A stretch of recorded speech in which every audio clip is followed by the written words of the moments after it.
Hello there, how are my beautiful kittens doing? In this video, we're just going to be reviewing Dr. Ratio's signature light cone, Baptism of Pure Thought. We're just going to be looking at it, seeing how it's going to be on different hung characters who can use it, and then finally deciding if it's worth pulling for in general as a weapon or not. So yeah, let's begin.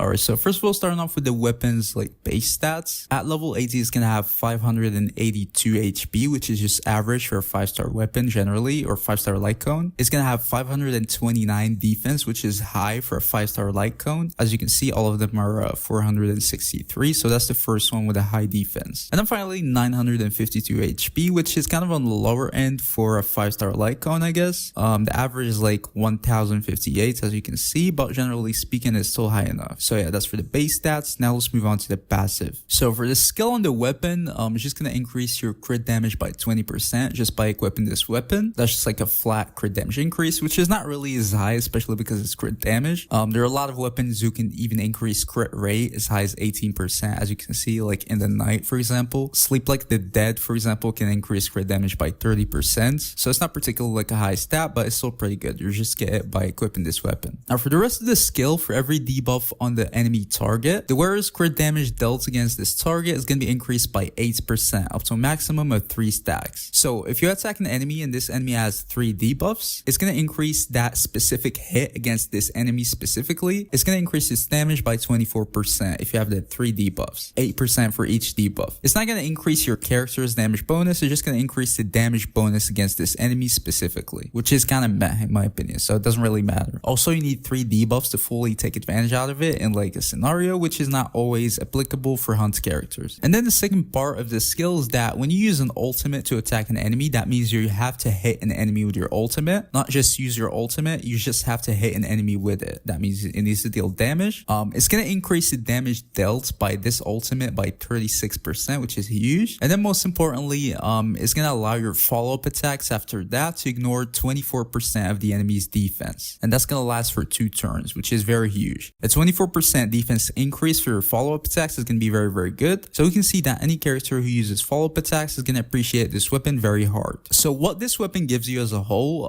it can give you 20% crit damage, an extra 24% crit damage increase against one enemy if he has debuffs on him, 3 debuffs, a 36% damage increase after you use your elemental burst to hit enemies, and then finally a 24% defense ignore to your follow-up attacks. So it's a lot of debuffs. The thing is, they're not very consistent. The only consistent debuff is going to be the crit damage buff, the default, the 20%. Other than that, it really is kind of hard to have the full buffs on most of the characters. We're going to see in a little bit. So yeah, now let's move on to Hunt's characters, and we're going to see if this weapon works on them or not one by one. Alright, so first of all, starting off with Dan Heng. So obviously you can take advantage of the high base attack, the 5-star light cone, the crit damage, all of that. But for the rest of the passive, it really isn't going to be that good.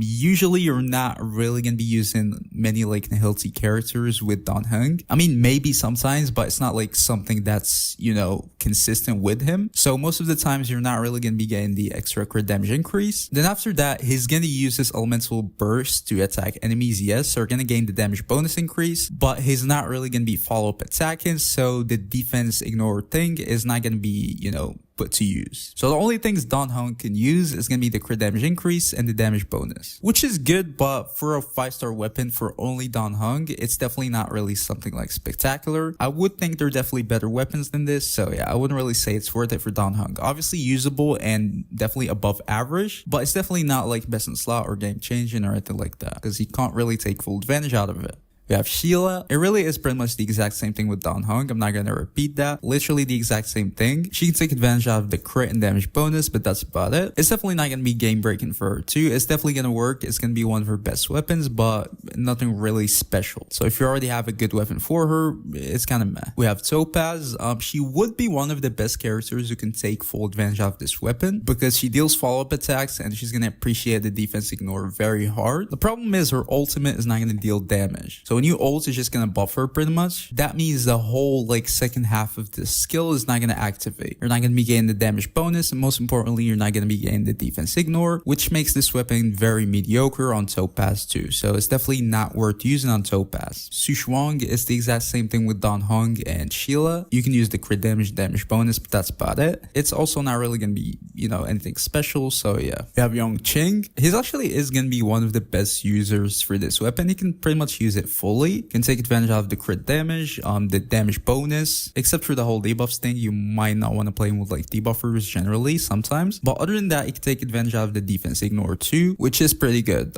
It's definitely gonna be one of his best weapons in my opinion. And I'm finally moving on to the most important thing, which is Doctor Ratio. Obviously he's gonna be able to take full advantage of this weapon.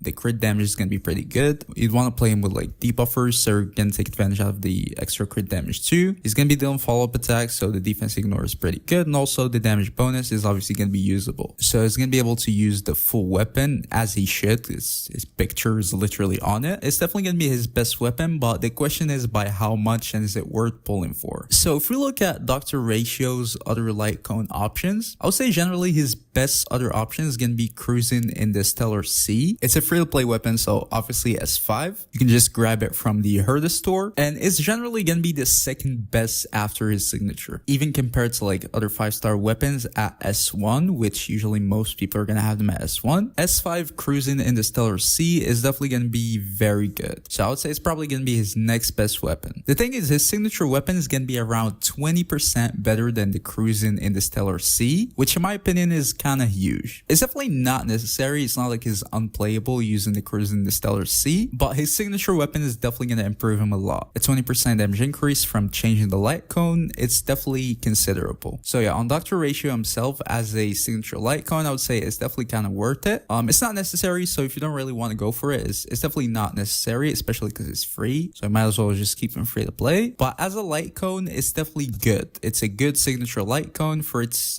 signature user. That's what I'm saying. So now for the final conclusion, should you just pull for this light cone or not? Yeah, but did you subscribe though? You didn't? Okay, I'm gonna pretend I didn't see it. Can you subscribe? Thank you so much. Okay, back to the video. Obviously for Dr. Ratio, I would say it's worth it, honestly. If you really want to invest in him and make him like your DPS, dedicated DPS, I would say it's kind of worth it. It's going to take him to like kind of another level. He's going to be usable definitely without his light cone, but his light cone is definitely going to make him much better, especially because it's free. So if you want to pull for him, or you're planning to pull for him anyways, and you're like planning to use him for a long time, I would say definitely his light cone is worth investment. Other than that though, as like a general light cone, if you're not planning to use Dr. Ratio for like a long time, you just want to use him for a bit, or whatever, if you're not like planning to invest in Dr. Ratio like hugely, in that case it's not really worth it as like a general light cone for your account, to be honest. It's usually mid on most characters except for like Yang Ching. So yeah, as a general light cone for your account, I wouldn't really recommend it. You have better free to play options and stuff like that, so might as well just invest in something else, or maybe get another character or whatever. It just doesn't matter. It's just not a very light cone as a general light cone for like hunt characters. But for Dr. Ratio himself, it's not necessary, but if you want to take him seriously and you want to play him and invest in him, I would say it might be worth it. So yeah, that was the video guys. If you enjoyed it, please don't forget to leave a like, subscribe to the channel. See you guys in the next video. Peace.